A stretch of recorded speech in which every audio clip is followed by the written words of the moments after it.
अध्याय हृदय देश में भगवान शिव की मानस पूजा एवं न्यास योग का वर्णन। सैलादी बोले, हे सनत कुमार, अब मैं आपको अत्युत्तम शिव पूजन की विधि बताऊंगा। तीनों कालों में भगवान महेश्वर का पूजन करना चाहिए और सामर्थ्य अनुसार हवन भी करना चाहिए। सर्वप्रथम शिव स्नान करके पूर्व की भांति तत्व शुद्धि करें और हाथ में पुष्प आदि लेकर पूजा स्थान में प्रवेश करके समाहित चित्त हो 3 प्राणायाम करके दाहन आप्लावन आदि शुद्धि करके गंध आदि से हाथों को सुगंधित करके योग शास्त्र में कही गई महामुद्रा की रचना करनी चाहिए। अव्यक्त बुद्धि अहंकार तथा पंच तन्मात्राओं से उत्पन्न शरीर को प्रयत्न पूर्वक शुद्ध ज्ञान से तथा ज्ञाना अग्नि से दग्ध करके कल्याण में अमृत के द्वारा शिव के योग्य पवित्र देह बनाएं। ग्रीवा से एक वितस्ती नीचे तथा नाभि से एक वितस्ती ऊपर हृदय देश विराजमान है, उसी को विश्व का महान स्थान समझना चाहिए। उसी हृदय कमल की कणिका में साक्षात भगवान सदाशिव का ध्यान करना चाहिए। वे 5 मुखों तथा 10 भुजाओं से युक्त हैं, सभी आभरणों से सुशोभित हैं। उन्होंने प्रत्येक मुख में 3 नेत्र धारण कर रखे हैं। उनके मस्तक पर चंद्रमा विराजमान है। वे बद्ध पद्मासन लगाकर बैठे हुए हैं। शुद्ध स्फटिक के समान उनका वर्ण है। उनका उर्व मुख श्वेत वर्ण है, पूर्व मुख कुंकुम सदृश है, दक्षिण मुख नील आभा वाला है और उत्तर मुख अत्यंत रक्तवर्ण है। उन परमेष्टि शिव का पश्चिम मुख गौदुग्ध के समान धवल तथा दिव्य है। उन्होंने दाहिने हाथ में शूल, परशु, खड्ग, वज्र तथा शक्ति और बाएं हाथ में पास, अंकुश, घंटा, नाग तथा श्रेष्ठ नाराज धारण कर रखा है। वे समस्त आभरणों से समन्वित हैं, अद्भुत वस्त्र पहने हुए हैं और वरद तथा अभय मुद्रा धारण किए हुए हैं। इस प्रकार सगोजात आदि अंग विग्रह वाले सभी देवताओं में अति श्रेष्ठ तथा ब्रह्मा के पति भगवान शिव का ध्यान करना चाहिए तथा सगोजात आदि ब्रह्मा मंत्रों से सम्यक प्रकार से उनका पूजन करना चाहिए। हे सुव्रत, पंच ब्रह्मा और शिवांग पहले ही कहे गए हैं। अब शक्तिभूत हृदय आदि मंत्रों को सुनिए। ओम ईशानः सर्वविद्यानां हृदयाय शक्ति बीजाय नमः। ओम ईश्वरः सर्वभूतानां अमृताय शिरसे नमः। ओम ब्रह्मादिपतये कालाग्नि रूपाय शिखाय नमः। ओम ब्राह्मणो अधिपतये काल चंडमारुताय कवचाय नमः। ओम ब्राह्मणे ब्रहणाय ज्ञानमूर्तये नेत्राय नमः। ओम शिवाय सदा शिवाय पाशुपतास्त्राय अप्रतिहताय फट फट। ओम सगोजाताय भवे भवे नाति भवे भवस्य मां भवोद्भाय शिव मूर्ति नमः। ओम हंस शिखाय विद्या देहाय आत्मस्वरूपाय परापराय शिवाय शिवतमाय नमः। ये शिवांग मंत्र उनके मूर्ति मंत्र तथा विद्या मंत्र कहे गए हैं। विद्यांग सहित ब्रह्मांग मूर्ति को शिव शास्त्र में विद्यमान जानना चाहिए। हे सुव्रत, सभी वेदों के सारभूत सूर्य संबंधी बास्कल आदि तथा अंग मंत्रों को मैं प्रसंगवश फिर से बताऊंगा। ओम भूः, ओम भुवः, ओम स्वः, ओम महा, ओम जनः, ओम तपः, ओम सत्यम, ओम रतम, ओम ब्रह्मा। यह 9 अक्षरों वाला बास्कल मंत्र कहा गया है। चूंकि नष्ट नहीं होता अतः इस लोक में उसे अक्षर कहा जाता है। आदि में प्रणव तथा अंत में नमः से युक्त मंत्र को सत्य तथा अक्षर कहा गया है। ओम भू भूर्भुवः स्वः तत्सवितुर्वरेण्यं भर्गो देवस्य धीमहि धियो यो नः प्रचोदयात्। नमः सूर्याय खगोलकाय नमः। यह महात्मा भास्कर का मूल मंत्र कहा गया है। नवाक्षर मंत्र से दीप्ता आदि शक्तियों की तथा मूल मंत्र से भास्कर की पूजा करनी चाहिए। अब संक्षेप में अंग मंत्र बता रहा हूँ। अंग मंत्र आदि में प्रणव तथा मध्य में व्याधियों से युक्त है। ओम भूः ब्राह्मणे हृदयाय नमः। ओम भुवः विष्णवे शिरसे नमः। ओम स्वः रुद्राय शिखाय नमः। ओम भूर्भुवः स्वः ज्वालामालिन्य देवाय नमः। ओम महेश्वराय कवचाय नमः। ओम जनः शिवाय नेत्रभ्यो नमः। ओम तपस्तापनाय अस्त्राय नमः। हे सुव्रत, इस प्रकार मैंने यहाँ प्रसंगवश संक्षेप में न्यास योग से सौर तथा शैव मंत्रों को कह दिया। इस प्रकार हृदय कमल में मंत्र में भगवान शिव की पूजा करें तथा नाभि स्थान में यथाविधि अग्नि उत्पन्न करके होम करें। सभी कार्य मन से ही संपन्न करना चाहिए। रक्त कमल के आसन पर बैठे हुए पंच ब्रह्मा संग संभूत कल्याण मूर्ति भगवान सदाशिव को सकलीकृत करके यत्न पूर्वक मूल मंत्र, मूर्ति मंत्र, ब्रह्मा मंत्र और अंग मंत्रों से शिवाग्नि में मन से ही समिधा और घृत की आहुति प्रदान करके ज्ञानियों के लिए शिव शास्त्र में कही गई तथा चंद्रमंडल में चंद्र स्थान से उत्पन्न अमृत धारा का पूर्णाहुति के विधान से स्मरण करना चाहिए। कल्याणकारी तेजों में शिव मेरे मुख में प्रविष्ट हैं, ऐसा ध्यान करना चाहिए। ललाट में अथवा भूमध्य स्थान में उन देव देवेश शिव का स्मरण करना चाहिए। इस प्रकार विधि पूर्वक समस्त कृत्य संपन्न करके अपने हृदय कमल में शुद्ध दीप शिखा के आकार वाले भवनासक शिव की भावना करनी चाहिए और शिवलिंग अथवा स्थंडिल में प्रभु सदाशिव की पूजा करनी चाहिए।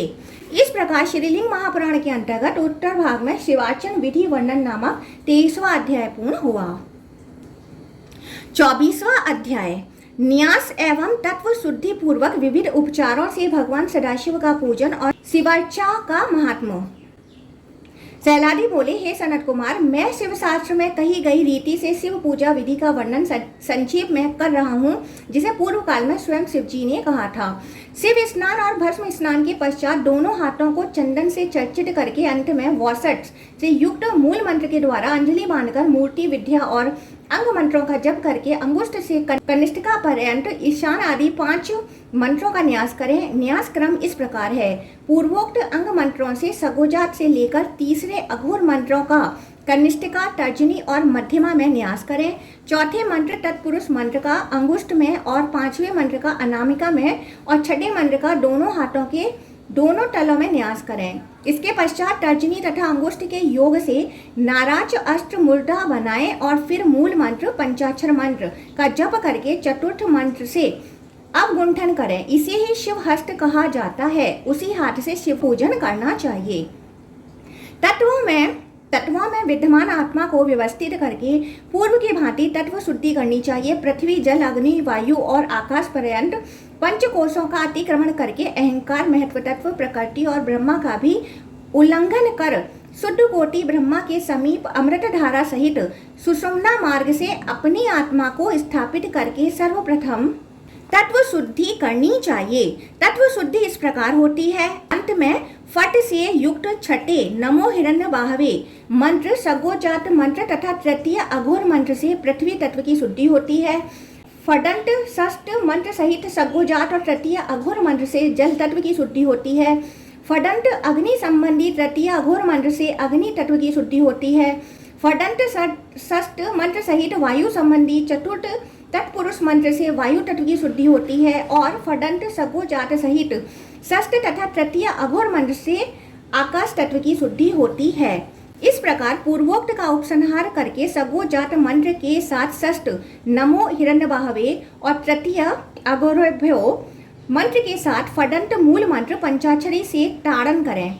तृतीय अघोरेभ्यो मंत्र से संपुटित मूल पंचाक्षर मंत्र द्वारा ग्रहण करें। योनि ह्रीम बीज द्वारा संपुटित कर मूल पंचाक्षरी से दिग्बंध करें। 21वें अध्याय में कहे गए थातांतित आदि से निर्वती कला तक सब विधान पूर्ण करके प्रणव द्वारा ब्रह्मा, विष्णु, रुद्र रूप दीप शिखाकार आत्मा का ध्यान करके शुद्ध चैतन्य रूप को मूलाधार आदि पुरस्तक के साथ त्रयातीत विश्व तेजस प्रज्ञादि से परे स्वयं का कुंडलिनी प्रबोध होने से सुषुम्ना में अमृत धारा रूप में ध्यान करें। इसी प्रकार नाद, बिंदु, आकार, उकार तथा मकार का जिनमें अंत होता है और जो रुद्र, विष्णु तथा ब्रह्मा से भी अतीत हैं, उन कल्याणकारी सदाशिव का सांत्यातीता आदि से निर्वृति पर्यंत 5 कलाओं का ध्यान करके सृष्टि क्रम से अमृतीकरण तथा ब्रह्मान्यास कर उनके 5 मुखों में 15 नेत्रों का न्यास करें और मूल मंत्र पंचाक्षर मंत्र के द्वारा पाद से केश पर्यंत न्यास करके महामुद्रा बांधकर मैं शिव हूँ ऐसा ध्यान करें। पुनः शक्ति आदि का न्यास करके हृदयाकाश में शक्ति के साथ बीज, अंकुर, व्यवधान रहित छिद्र, सूत्र, कंटक, पत्र, केसर और कणिका युक्त कमल का ध्यान करके उसमें धर्म, ज्ञान, वैराग्य, ऐश्वर्य, सूर्य, चंद्र, अग्नि तथा उसके केसरों में वामा, ज्येष्ठा, रौद्री, काली, कल विकर्णी, बल प्रमथनी और सर्वभूत दमनी का तथा उसकी कर्णिका में मनोन्मनी शक्ति का भी ध्यान करें। बहिर्योग के उपचार से अंतकरण सामित्री करके पूर्वोक्त प्रकार से समस्त उपचार सहित आसन कल्पित कर नाभि में वही कुंड के मध्य पूर्व की भांति आसन परिकल्पित करके उसके ऊपर सदाशिव का चिंतन कर ललाट में दीप शिखा के आकार वाले महेश्वर का ध्यान करके बिंदु से शिव मंडल में गिरती हुई अमृत धारा का ध्यान करें। इस रूप से आत्मशुद्धि होती है। प्राण तथा अपान को संयमित करके सुषुम्ना द्वारा वायु को व्यवस्थित कर षष्ठ मंत्र से खेचरी मुद्रा बनाकर शस्त्र मंत्र से ही दिग्बंध करें। इस प्रकार से शरीर शुद्धि होती है।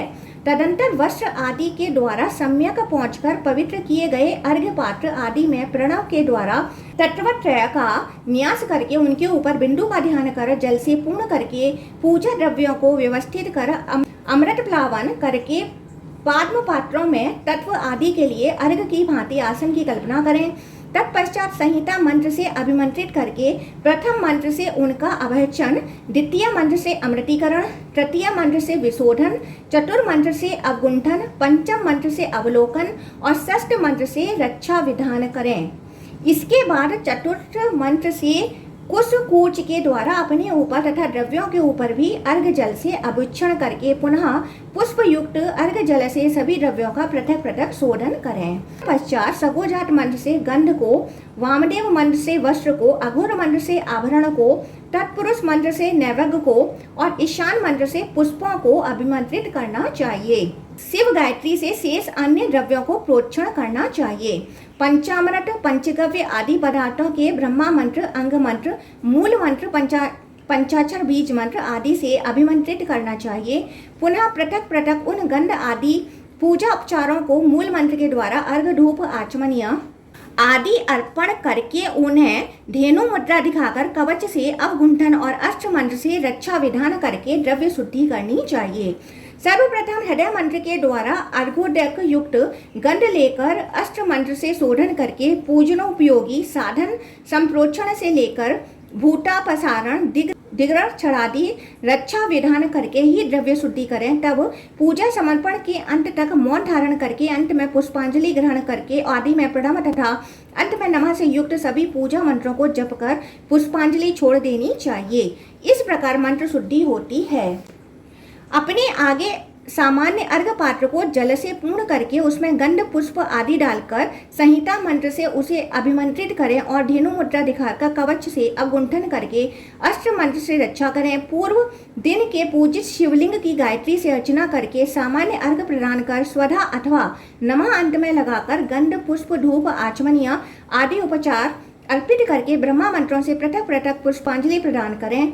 इसके बाद फडंत अष्ट मंत्र से निर्माल्य उतारकर ईशान दिशा में चंड का अभर्चन करके आसन मूर्ति चंड का सामान्य अष्ट मंत्र से और लिंग पीठ, योनि तथा शिवलिंग का पाशुपत अष्ट मंत्र से विशोधन करके लिंग के मस्तक पर पुष्प रखकर पूजन करें। इस प्रकार लिंग शुद्धि होती है। तत्पश्चात कूर्म पृष्ठ के आसन और उसके ऊपर बीजांकुर, पुनः उसके ऊपर ब्रह्माशिला पर छिद्र युक्त अनंत नाल के भीतर सूत्र दल, कंठक, कणिका, केसर, धर्म, ज्ञान, वैराग्य, ऐश्वर्य, सूर्य, चंद्र, अग्नि, वामा आदि पूर्व कथित 8 शक्तियां और कणिका में मनोमन सहित मनोमणि का ध्यान करें। पुनः अनंतासनाय नमः इस मंत्र से संक्षेप में आसन कल्पित करके उसके ऊपर निर्वती आदि कला युक्त सट कोष सहित वेद मूर्ति सदाशिव का चिंतन करें।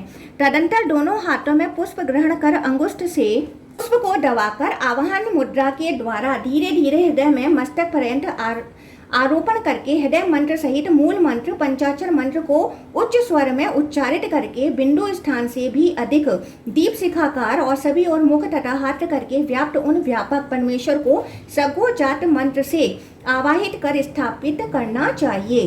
पहले हृदय मंत्र से शिव शक्ति तादम्य से एकीकरण तथा अमृतीकरण करें। पुनः हृदय मंत्र पूर्वक मूल मंत्र सहित सगोजात मंत्र से आवाहन करके हृदय मंत्र तथा मूल मंत्र के वामदेव मंत्र से स्थापन और इसी प्रकार हृदय मंत्र एवं मूल मंत्र सहित अघोर मंत्र से सन्निरोधन करें। इसके बाद हृदय मंत्र तथा मूल मंत्र सहित तत्पुरुष मंत्र से सानिध्य करें। तदंतर हृदय मंत्र और मूल मंत्र युक्त ईशान मंत्र से पूजन करें। यह उपदेश है। पूर्व में जिस प्रकार 5 मंत्रों से अपना देह निर्माण किया, उसी प्रकार देवता तथा अग्नि का भी देह निर्माण करना चाहिए, ऐसा उपदेश है। मूल मंत्र ओम नमः शिवाय को नमस्कारांत बोलकर सदाशिव के प्रतिबिंब का ध्यान करें। आचमनीय देते समय मंत्र को स्वाधांत अथवा सब कुछ नमस्कारांत ही करें। अर्घ्य दान में मूल मंत्र को स्वाहांत बोलें। पुष्पांजलि वसट युक्त मूल मंत्र से अथवा सर्वत्र नमस्कारांत हृदय मंत्र से, ईशान मंत्र से, रुद्र गायत्री से अथवा ओम नमः शिवाय इस मूल मंत्र से पूजा करें। तत्पश्चात पुष्पांजलि देकर धूप तथा आचमनीय अर्पण करें। इसके बाद षष्ठ मंत्र से पुष्पों को उतारकर पूजा का विसर्जन करके मूल मंत्र द्वारा शुद्ध जल, पंचामृत आदि द्रव्यों से स्नान कराएं। प्रत्येक द्रव्य के स्नान में ईशान मंत्र से 8 पुष्पांजलि देकर अर्घ्य, गंध, पुष्प, धूप, आचमनीय आदि अर्पण करें।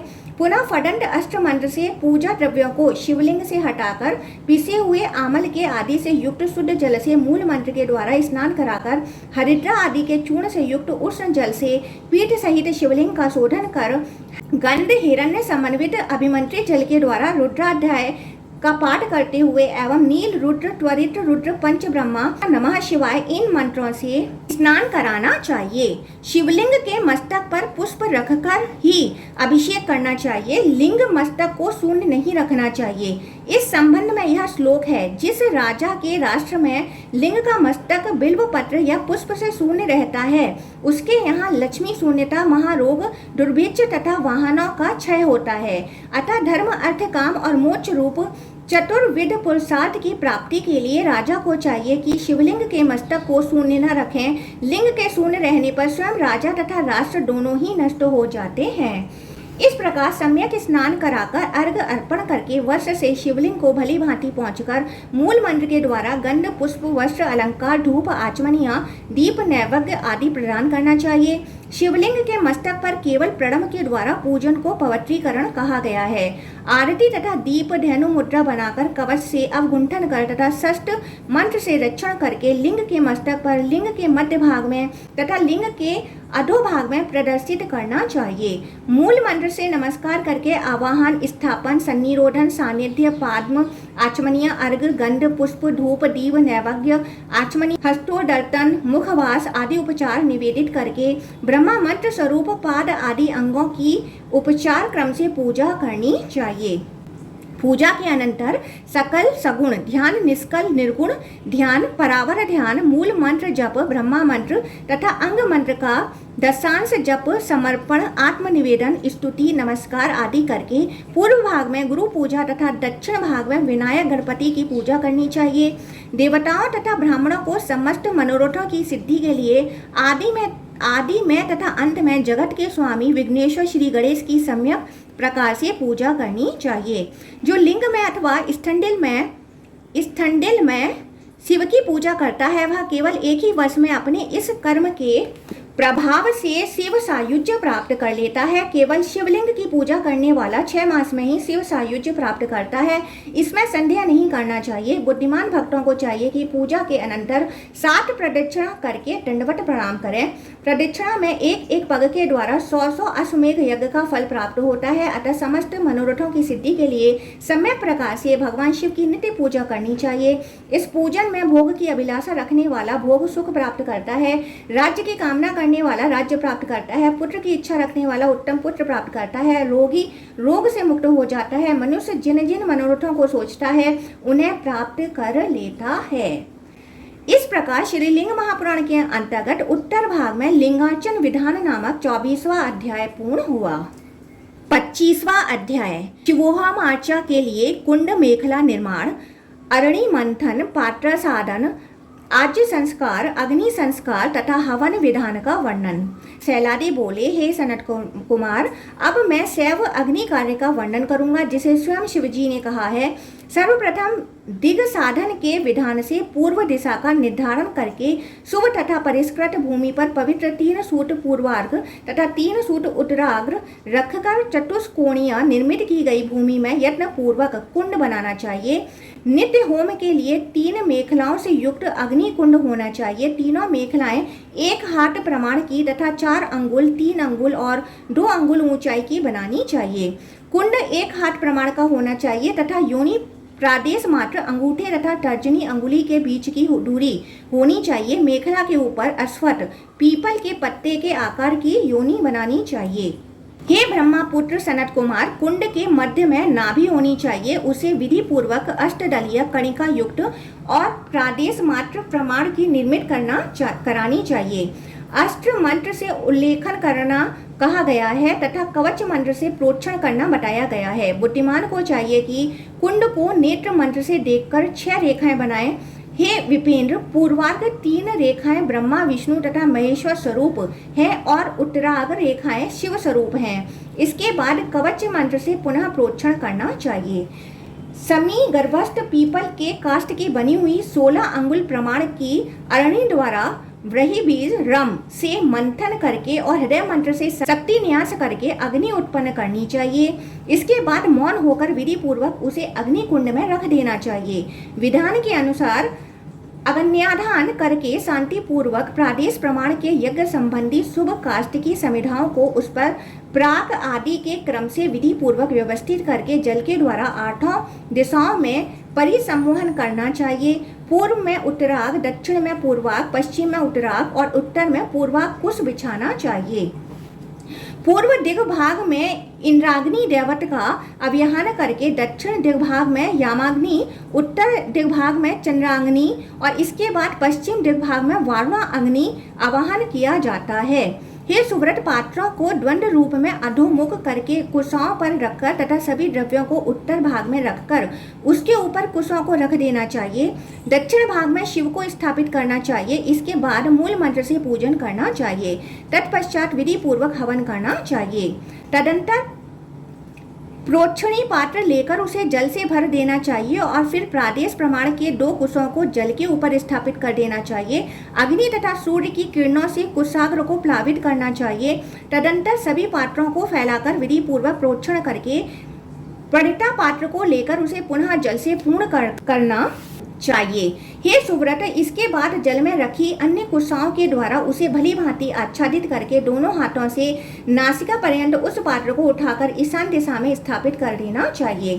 तत्पश्चात वायव्य कोण में शुभ आज्ञाश्रयण घृत स्थापन करना चाहिए। भस्म युक्त अंगारों को लेना चाहिए और उसे वायव्य दिशा में रखकर उसके ऊपर घृत को तपाना चाहिए।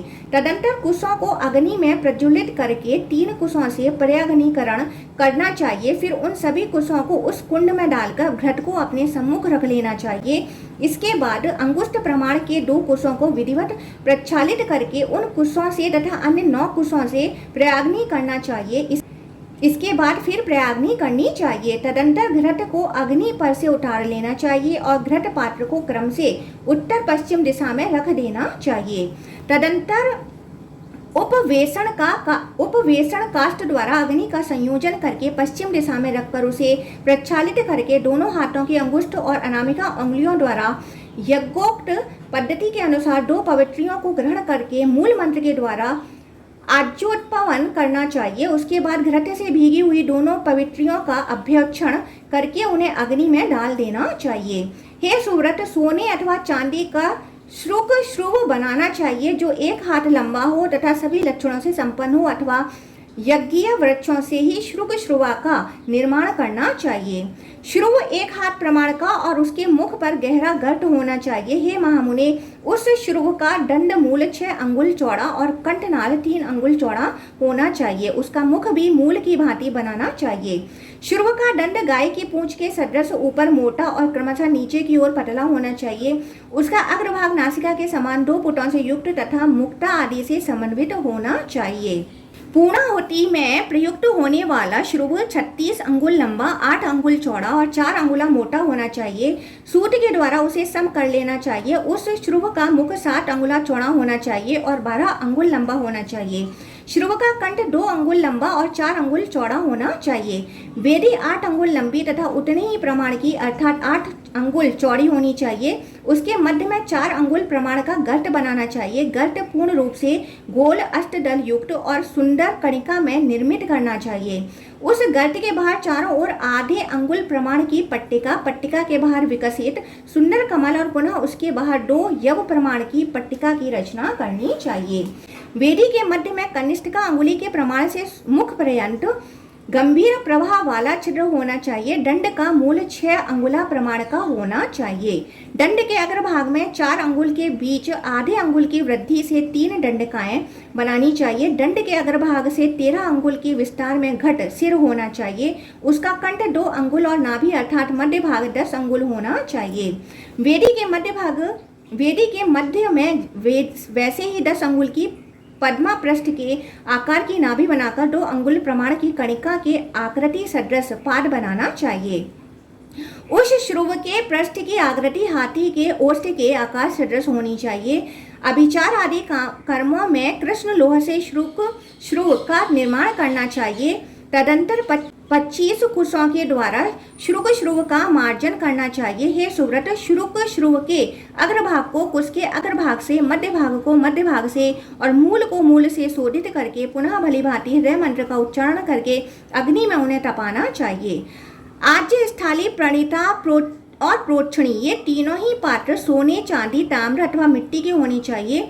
सांतिक तथा पौष्टिक शुभ कर्म में अन्य धातु के पात्रों का प्रयोग नहीं करना चाहिए। अभिचार, जारण, मारण आदि कर्म में लोह की और शांति कर्म में मृतिका की आज्य, स्थाली, प्रणीता और प्रोक्षणी पात्र प्रयुक्त करना चाहिए। इन पात्रों का मुख 6 अंगुल चौड़ा होना चाहिए, ऐसा कहा जाता है। प्रोक्षणी 2 अंगुल ऊंची, प्रणीता 4 अंगुल ऊंची और आज्य स्थली उससे भी 2 अंगुल अधिक अर्थात 6 अंगुल ऊंची होनी चाहिए। जिन समिधाओं से हवन बताया गया है उन्हीं से परिधि बनानी चाहिए। मध्य अंगुली तुल्य चौड़ी, सीधी, वर्ण रहित, सम तथा 32 अंगुल लंबी 3 परिधियां कही गई हैं। 4 अंगुल के बीच प्रदक्षिण क्रम से ग्रंथित रूप से 32-32 अंगुल लंबे 30 कुशों से परिस्थिरण करना चाहिए। अभिचार आदि कार्यों में शिवज्ञान ध्यान से वर्जित कर्म करना चाहिए। हे विप्र, अभिचार कर्म से कठोर और दृढ़ समिधाएं लेनी चाहिए, किंतु शुभ कर्म में पूर्ण रूप से सम कनिष्ठा अंगुली के सदृश मोटी, सीधी, वर्ण रहित, कोमल तथा 12 अंगुल लंबी समिधाएं ग्रहण करनी चाहिए। हे सुव्रत, सभी कार्यों में समिधा का यही प्रमाण सुनिश्चित किया गया है। हवन के लिए गौघृत श्रेष्ठ होता है, किंतु कपिला गौ का घृत उससे भी श्रेष्ठ माना गया है। आहुति का प्रमाण उतना ही है जितने श्रुव पूर्ण रूप से भरा हुआ हो। अन्न चरु का प्रमाण 1 अच्छ कर्ण तथा तिल का प्रमाण 1 सुक्ति सीप होना चाहिए। जौ का प्रमाण उसका आधा अर्थात आधी सुक्ति और फलों का प्रमाण अपनी इच्छा अनुसार होना चाहिए। दुग्ध, मधु और दही का प्रमाण घृत के बराबर होना चाहिए। 4 श्रुव से श्रुक को भरकर आहुति देना पूर्णाहुति होती है। उसके आधे अर्थात 2 श्रुव परिमाण के द्वारा अथवा अवशिष्ट भाग द्वारा हवन को स्विष्टकृत कहा गया है।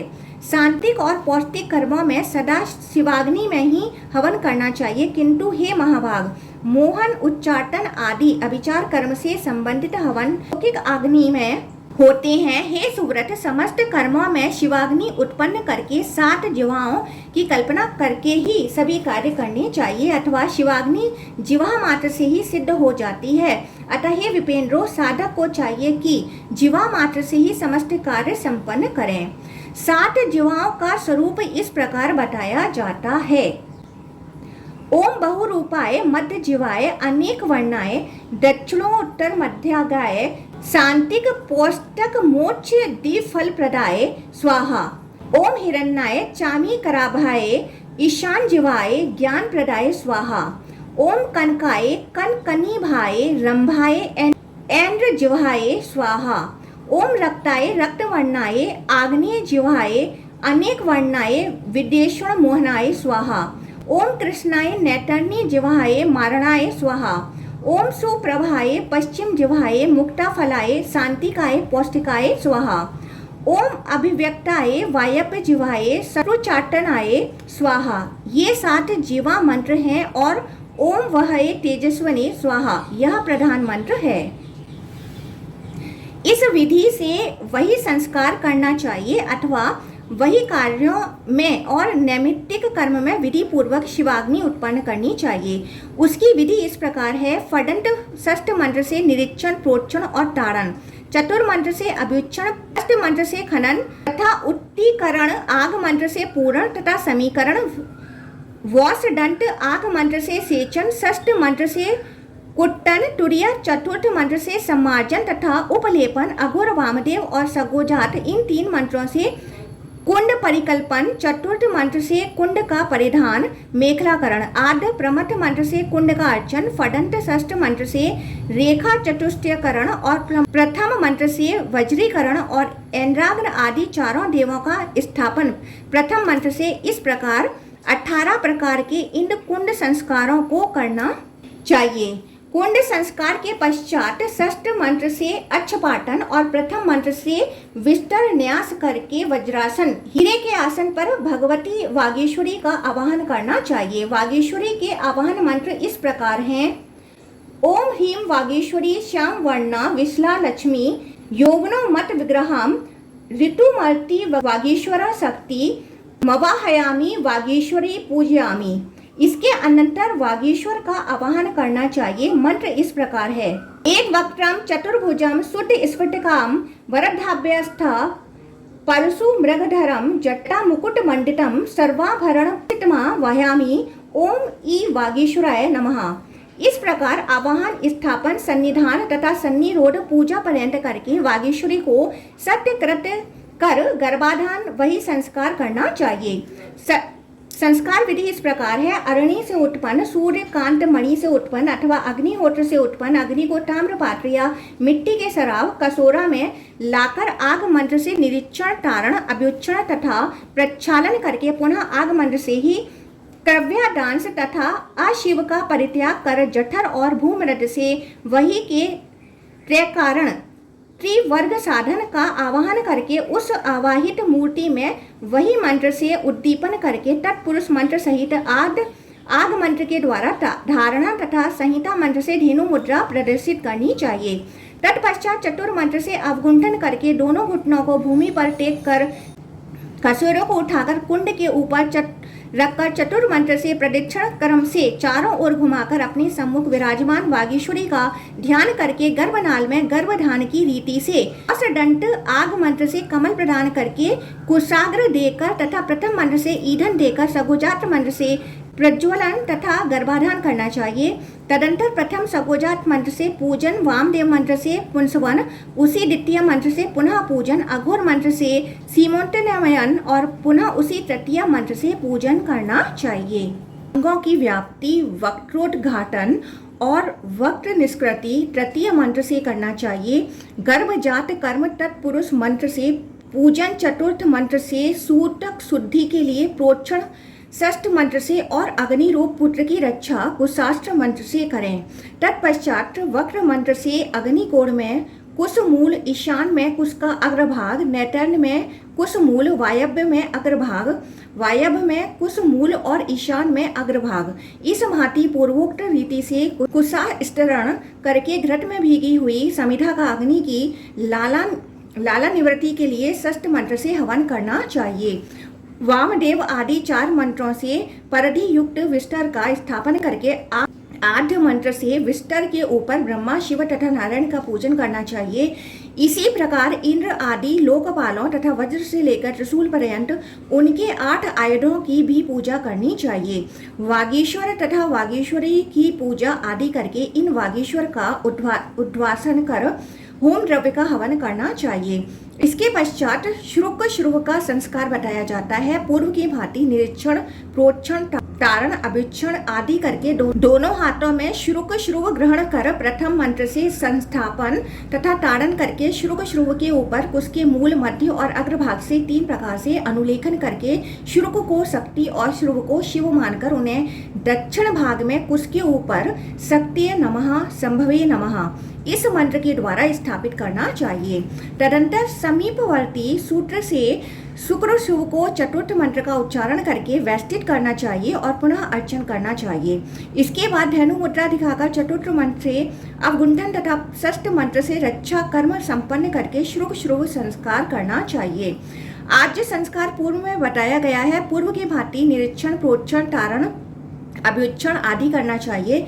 इसके बाद षष्ठ मंत्र से ईशान कोण में घृत को टपाकर घृत पात्र को वेदी के ऊपर रखकर वितस्ती मात्र 12 अंगुल कुश के पवित्रक का अग्रभाग अपने वाम हस्त के अंगुष्ठ और अनामिका से ग्रहण करके तथा दक्षिण हस्त के अंगुष्ठ और अनामिका से पवित्रक का मूल ग्रहण करके स्वाहांत चतुर्थ मंत्र से अग्नि ज्वाला का उत्प्लवन करना चाहिए। इसके बाद 6 कुश लेकर स्वाहांत प्रथम मंत्र से पूर्व की भांति अपने देह में संप्लवन करके 2 कुशों को पवित्रक बनाकर प्रथम मंत्र से उसे घृत में डाल देना चाहिए। यह पवित्रीकरण है।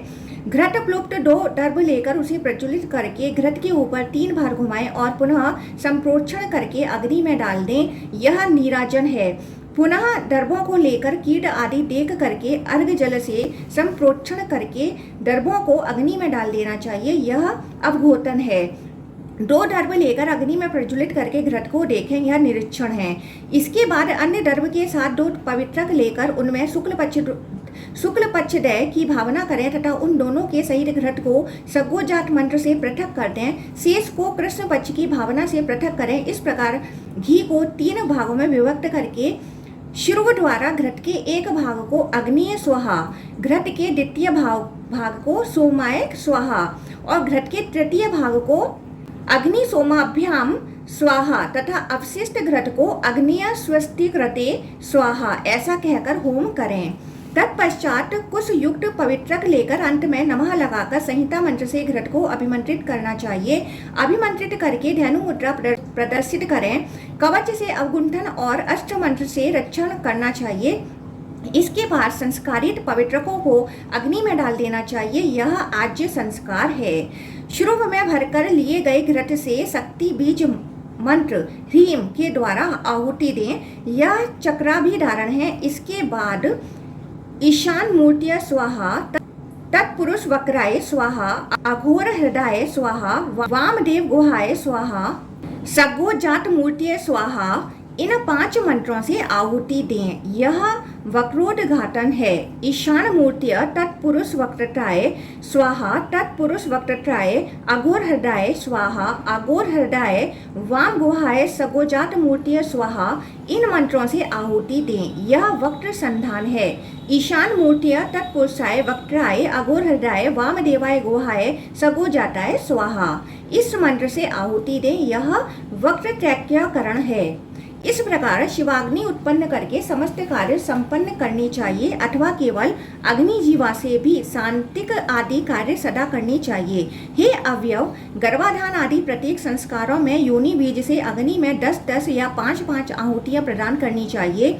शिवाग्नि में पूर्व की भांति परम दिव्य आसन कल्पित करना चाहिए और उस पर देव का आवाहन, स्थापन तथा पूजन करना चाहिए। हे महामुने, मूल मंत्र का 1 बार जप करके देव को प्रणाम कर फिर 3 बार सर्व संपत सगर्भ प्राणायाम करके परिसेचन पूर्वक उस समिधा को आघार होम को उद्देश्य करके प्रज्वलित अग्नि के मध्य में हवन करना चाहिए। शुरू में 2-2 आघार होम निमित्तक तथा आज्य भाग होम निमित्तक आहुतियां लेकर विधि पूर्वक सगोजात आदि 6 मंत्र रूप मुख वाली अग्नि में उनका हवन करना चाहिए। हे द्विजश्रेष्ठ, अग्नि स्वाहा ऐसा कहकर अपने उत्तर में एवं सोमाय स्वाहा ऐसा कहकर अपने दक्षिण में नेत्र स्वरूप दोनों आज्य भागों की आहुतियां देनी चाहिए। हे ब्रह्मपुत्र सनत कुमार, हे महाभाग, पश्चिम की ओर मुख वाले शिवाग्नि रूप महादेव का दाहिना नेत्र उत्तर की ओर तथा बाएं नेत्र दक्षिण की ओर होता है, इसमें संदेह नहीं है। घृत, चरु तथा समिधाओं से मूल मंत्र के द्वारा यथाविधि 10 आहुतियां देनी चाहिए, ऐसा कहा गया है। हे सुव्रत, तदंतर मूल मंत्र से पूर्णाहुति प्रदान करनी चाहिए। ईशान आदि मंत्रों के क्रम से तथा शक्ति बीज ह्रीम के क्रम से सभी आवरण देवताओं के लिए पूर्व की भांति 5-5 आहुतियां देनी चाहिए। अघोर मंत्र से प्राश्चित होम तथा स्वस्तिकृत पर्यंत पूर्व की भांति कहा गया है। इस प्रकार मैंने अत्यंत सुंदर 3 प्रकार के अग्नि कार्य का वर्णन कर दिया। हे महामुनि, जो मनुष्य यथा समय नित्य इसे करता है वह मृत्यु के अनंतर स्वर्ग प्राप्त करता है, अग्नि के समान दीप्ति प्राप्त करता है। किसी भी प्रकार के कर्म के लिए उसे नरक की प्राप्ति नहीं होती है।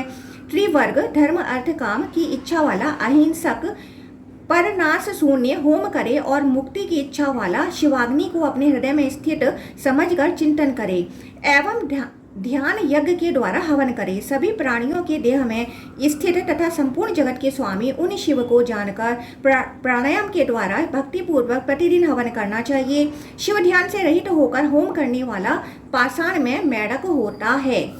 इस प्रकार श्रीलिंग महापुराण के अंतर्गत उत्तर भाग में शिवाग्नि कार्य वर्णन नामक 25वां अध्याय पूर्ण हुआ।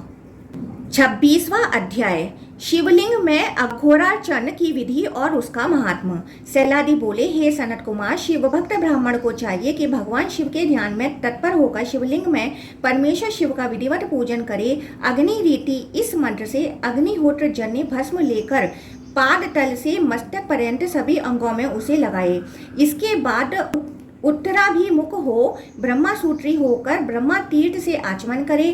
तत्पश्चात ओम नमः शिवाय इस मंत्र से अपने देह को शुद्ध करके मूल मंत्र तथा प्रणव से शिव का पूजन करना चाहिए। अघोरेश्वर शिव की पूजा सबसे बढ़कर है।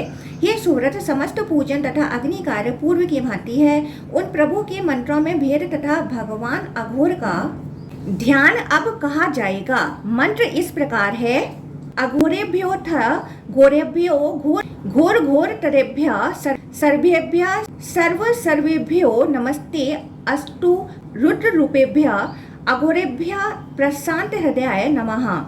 अथ घोरेभ्य सर्वात्म ब्रह्मा शिरसे स्वाहा।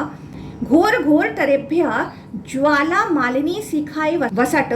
सर्वेभ्य पिंगल कवचाय हुम नमस्ते अस्तु रुद्र रूपेभ्य नेत्रत्रयाय वसट। सहस्राक्षाय दुर्भेद्याय पाशुपतास्त्राय हुम फट।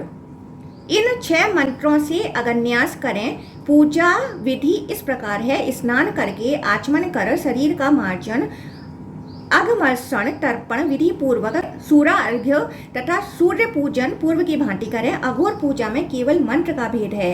मार्ग शुद्धि, द्वार पूजा तथा वास्तुपति की पूजा करके पूजक को चाहिए कि पवित्र आसन पर बैठ जाए और सर्वप्रथम हाथ शुद्ध करके नासाग्र के पास कर कमल में भस्म स्थापित करके क्षुभिकाग्नि विरक्ति रूप अग्नि से समस्त विषयों को दग्ध करके उस भस्म को वायु से प्रेरित कर पवित्र जल से उसका शोधन कर ब्रह्मा में उस भस्म में शक्ति सहित ब्रह्मा कला की भावना करे। अघोर मंत्र को 5 भागों में विभक्त करके उसे पंचांग भस्म विलेपन युक्त करना चाहिए। इस प्रकार ज्ञान युक्त क्रिया का विधान पूर्वक न्यास करके अघोर मूर्ति सहित न्यास करना चाहिए और हृदय में श्रेष्ठ आसन पर विराजमान रूप में ध्यान करके नाभि में अग्नि के मध्य स्थित स्मरण करके भूमध्य में दीप शिखा के आकार वाले प्रभु का चिंतन करना चाहिए। शांति सहित बीज, अंकुर, अनंत तथा धर्म आदि से युक्त सोम, सूर्य तथा अग्नि से संपन्न 3 मूर्तियों से समन्वित वामा आदि 8 शक्तियों से संयुक्त तथा मनोन्मणि से भी अधिष्ठित शिवासन पर अघोर मूर्ति परमेश्वर शिव का इस प्रकार ध्यान करें कि वह आत्म मूर्ति में स्थित हैं, अच्छाकार स्वरूप हैं, 38 कलाओं से परिपूर्ण विग्रह वाले हैं, 3 तत्वों से युक्त हैं, 18 भुजाओं से संपन्न हैं, गज चर्म का उत्तरीय धारण किए हुए हैं, सिंह चर्म को वस्त्र में धारण किए हुए हैं, 32 अक्षरों के रूप में 32 शक्तियों से आवृत हैं, समस्त प्रकार के आभूषणों से अलंकृत हैं, सभी देवता उन्हें नमस्कार कर रहे हैं। वह नर मुंड की माला पहने हुए हैं, सर्पों तथा बिच्छुओं को आभूषण रूप में धारण किए हुए हैं, पूर्ण चंद्रमा के समान उनका मुख मंडल है, वह सौम्य स्वभाव वाले हैं, करोड़ों चंद्रमा के तुल्य कांति से युक्त हैं, मस्तक पर चंद्र कला धारण किए हुए हैं, शक्ति सहित सुशोभित हो रहे हैं, नील वर्ण वाले हैं, उनकी दाहिनी ओर की 8 भुजाओं में खड़ग, खेटक, पास, रत्न में अंकुश, नाग कच्छा, सरासन युक्त पाशुपतास्त्र, दंड और खटवांग तथा बाईं ओर की 8 भुजाओं में तंत्री, घंटा, विशाल शूल, दिव्य डमरू, वज्र, गदा, टंक और प्रदीप्त मुदगर हैं। वह वैरण्य परमेश्वर शेष 2 हाथों में वरद और अभय मुद्रा धारण किए हुए हैं। इस प्रकार भावना करनी चाहिए तथा उनकी पूजा करनी चाहिए और अंत में अग्नि में हवन करना चाहिए। संपूर्ण होम कर्म पूर्ववत होता है, केवल मंत्रों में भेद कहा गया है। अष्ट पुष्पांजलि, गंध पुष्प के 7 पूजा, स्तुति, निवेदन तथा कुंड की अंतर्बली होम वह पुराणोक्त विधान से करना चाहिए। पुनः विधि पूर्वक मंडल की रचना करके यथाक्रम रुद्रेभ्यो, मात्र गणेभ्यो, यक्षम्यो, सूर्यभ्यो, ग्रहेम्यो, राक्षसेभ्यो, नागेभ्यो, नक्षत्रेभ्यो, विश्वगणेभ्य क्षेत्रपालेभ्य नमः। इस मंत्र का उच्चारण करके वायव्य तथा पश्चिम दिशा में क्षेत्रपाल बलि प्रदान करनी चाहिए। सूत जी बोले, हे सुव्रतों, तदंतर अर्घ, गंध, पुष्प, धूप, दीप, नैवेद्य, मुखवास आदि विधि पूर्वक निवेदित करना चाहिए। ये सब उपचार समर्पित करके अष्ट पुष्पांजलियों के द्वारा विसर्जन कर प्रार्थना करनी चाहिए।